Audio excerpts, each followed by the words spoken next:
Harry and Meghan are doing what's right for them and for their children. And I am a huge supporter of them. We talk about this as if it's the only family. Again, I have friends who don't speak to their families because there was a toxic situation. Meghan Markle doesn't speak to her dad because there's a toxic situation. Do you not think that if Meghan Markle knew that she would win the love of the world by going to see her dad, there's a reason why she doesn't. We don't question our other friends and family about that. If they say there are reasons I do not go to say my dad, we completely and utterly respect that there's something gone on. We don't know, none of us know what's gone on there. Meghan Markle could get a flight and go and see her dad and everyone would say she was marvellous. There's a reason why she doesn't. Denise Welch said it best. None of us know what's gone on. And honestly, that one sentence sums up everything that's wrong with the way the media and royal commentators have been talking about Prince Harry and Meghan Sussex's family relationships. Because let's be real, how can a bunch of strangers on TV with zero personal connection to the Sussexes feel so comfortable dissecting, judging, and mocking the dynamics between Meghan and her father, or Harry and his? Denise Welch, with her trademark honesty and heart, stepped into that GB News conversation and dropped pure truth, the kind that made the trolls squirm.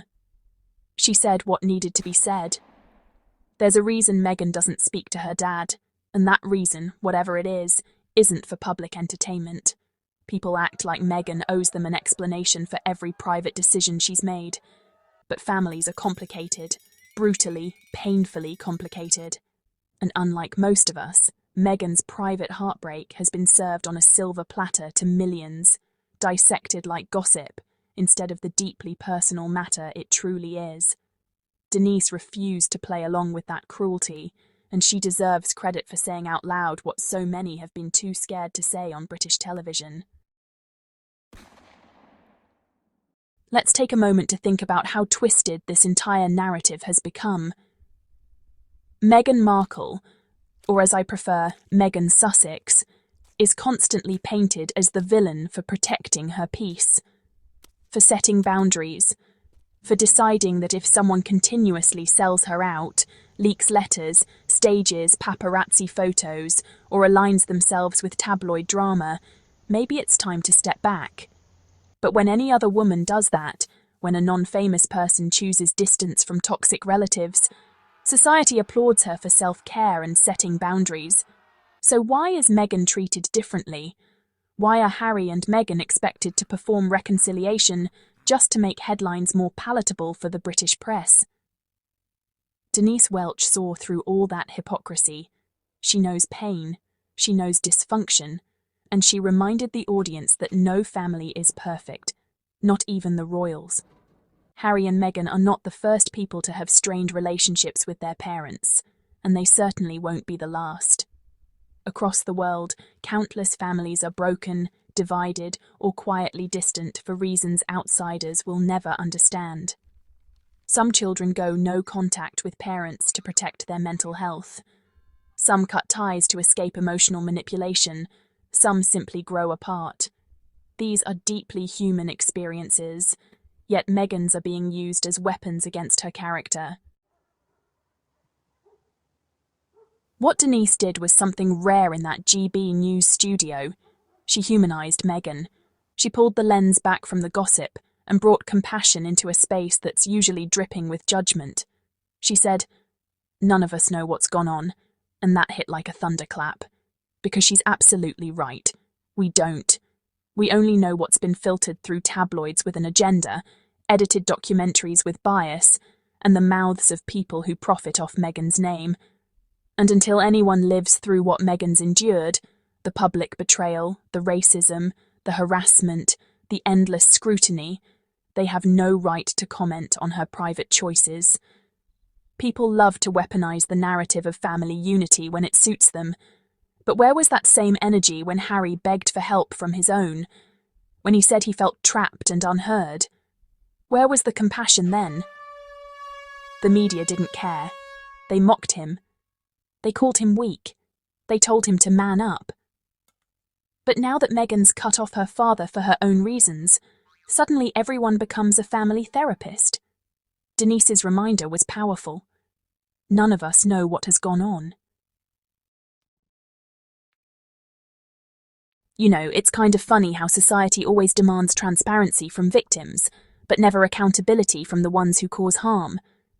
Meghan's father had so many opportunities to protect her, to stand by her side, to act with love, and instead, he chose fame and media deals. That's not speculation, that's documented fact. He sold private letters, did interviews that betrayed his daughter, and aligned himself with people who openly despise her. What child, royal or not, could endure that and still open their arms without fear? Denise Welch wasn't excusing Meghan. She was explaining her humanity. And let's not forget Harry. The tabloids act like Meghan led him away from his family, but that's a lazy lie. Harry had been distant from the royal machinery long before Meghan entered the picture. His pain, his disillusionment, his resentment toward the institution, that runs deep. And he's been honest about it. What Meghan did was give him the courage to break free from a cycle of silence and duty that was destroying him. Yet somehow, instead of admiring their bravery to protect their own mental health, the press paints them as traitors. Denise Welch saw through that too.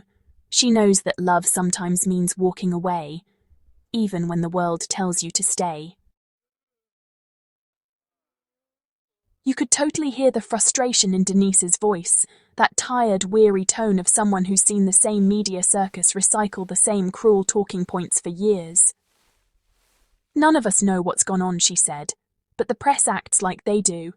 They pretend they have the inside scoop on every royal emotion, every text message, every tear. It's honestly sickening, because what they're really doing is exploiting pain for profit. And Meghan's father? He's become part of that machine, willingly feeding the tabloids for attention. The truth is, if Meghan had stayed silent and let him keep exploiting her, the same critics would call her weak.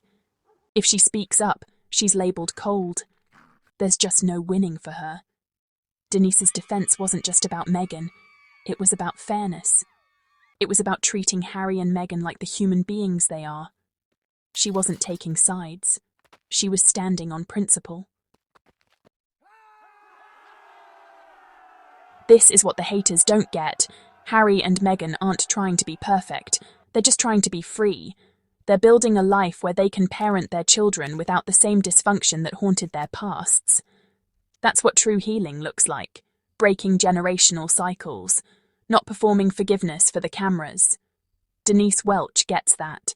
She's lived through her own share of family pain and public judgment, and maybe that's why her words carried so much weight. It's really time people stopped pretending that Meghan's situation is some rare, scandalous phenomenon.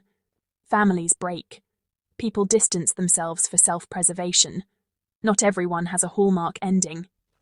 The only difference here is that Meghan's story has been amplified, twisted, and weaponized because of who she married, and because of who she is. But at the core, she's just another woman trying to protect her peace. And that's something anyone with a heart can understand.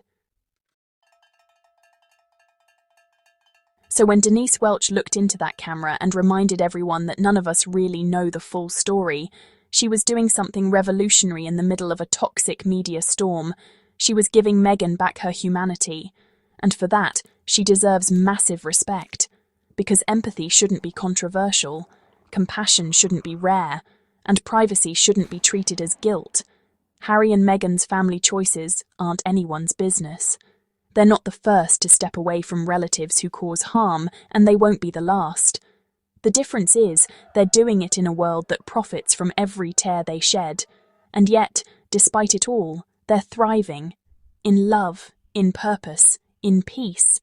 And no amount of tabloid noise can undo that.